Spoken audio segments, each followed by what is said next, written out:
রাদিয়াল্লাহু তাআলা আনহু বিড়াল ছানাকে, ছোট্ট বিড়ালকে খুব ভালোবাসতেন। একদিন বিড়াল কোলে করে, ছোট্ট বিড়ালকে কোলে করে রাসূল সাল্লাল্লাহু আলাইহি ওয়াসাল্লামের দরবারে আসলেন। রাসূল দেখে বললেন, ইয়া আবা হুরায়রা।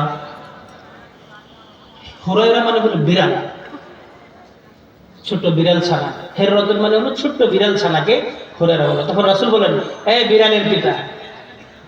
রাসূল মজা করতেন সাহাবীদের সাথে, মাঝে মধ্যে একটু হাসি করতেন, সবাইকে মজা দিতেন।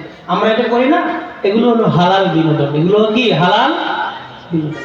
তখন আবু হুরায়রা রাদিয়াল্লাহু তাআলা আনহুকে সকল সাহাবীরা আবু হুরায়রা নামে ডাকতে লাগলেন। শুরু করলেন সুবহানাল্লাহ।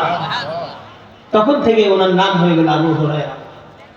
আবু হুরায়রা রাদিয়াল্লাহু তাআলা আনহু 5000-এরও বেশি হাদিস রিওয়ায়াত করেছেন। সংখ্যাটা আমার পুরো মনে নেই, কিন্তু আমার যতটুকু মনে পড়ে 5352 অথবা একটু কম বেশি হতে পারে, সবচেয়ে বেশি।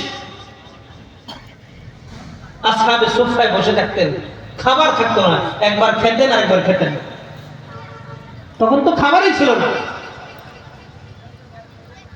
মাঝে মাঝে এমন হতো, খাবার না খাওয়ার কারণে পেটে এমন ক্ষুধা, মাঝে মাঝে খাবার না খেয়ে বেহুশ হয়ে পড়ে থাকতেন। আসহাবে সুফফার ছাত্র ছিলেন গুটি কয়েক সাহাবী, এর মধ্যে আবু হুরায়রা অন্যতম। ওনার কাজই ছিল রাসূলের পাশে থাকা, হাদিস শোনা, মুখস্থ করা, সাহাবীদেরকে বর্ণনা করে দেয়া।